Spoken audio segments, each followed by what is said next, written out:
ꯐꯥꯖꯔꯤꯕ ꯀꯩꯅꯣꯁꯤ single use ꯄ꯭ꯂꯥꯁꯇꯤꯛꯁꯤ kilo 113,000ꯊꯣꯏꯅꯤ ꯑꯗꯨ ꯉꯁꯤ ꯐꯥꯎ ꯆꯪꯁꯤꯜꯂꯛꯄꯗ ꯑꯩꯈꯣꯏ ꯉꯁꯤꯒꯤꯁꯤ ꯈ꯭ꯋꯥꯏꯗꯒꯤ ꯑꯆꯧꯕ ꯑꯦꯆꯤꯞꯃꯦꯟꯅꯤ ꯑꯗꯨ ꯃꯈꯥ ꯇꯥꯔꯛꯄꯁꯨ ꯑꯩꯈꯣꯏ ꯉꯁꯤ ꯑꯩꯈꯣꯏꯅ ꯉꯁꯥꯏꯒꯤ ꯑꯩꯈꯣꯏꯒꯤ ꯁꯤꯡꯒꯜ ꯌꯨꯁ ꯄ꯭ꯂꯥꯁꯇꯤꯛꯀꯤ ꯗ꯭राइव ꯑꯃ ꯁꯤꯡꯒल यूज प्लास्टिक थिंबगी ड्राइव अमा चंगजिनबदा अखोगी पुलिस इम्फाल वेस्ट कमांडो की टीम ने देन पोल्यूशन कंट्रोल बोर्ड का लोइना इम्फाल म्युनिसिपल कॉर्पोरेशन की टीम लोइना ngasi अखोइना अचौबा ड्राइव अमा चथबनी मदुदा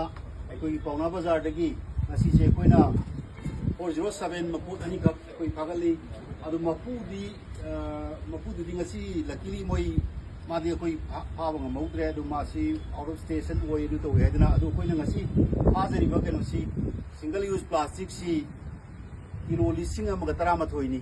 अदु ngasi फाउ चंसिलक्पदा अखोई ngasi सी ख्वाइदगी अचौबा अचीवमेंटनी अदु मखा तारक्पसु अखोई अदुम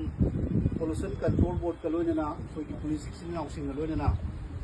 असिगुम ड्राइव से अखोई मखा ताना अदुम चंसिनजगिनी अदु मणिपुर लेबिरिबा प्रजा सिंग चिलिनाव अखोई पब्लिक सिंगसु अखोई गवर्नमेंट थमजरिबा अथिंगमसी मयाम कोऑपरेशन पीबीदना असिगुम सिंगल यूज प्लास्टिक सी सिनबा हंथबिनबा मरमदी अखोई ngasi tungda lakadaba अखोई environment ta akai piriba plastic waste mayam si yari mukadi अखोई गवर्नमेंट सु पुदोक पीरिबा अखोई की सिनबदा सांग हंदना सिनगली waste हंदना मरमदना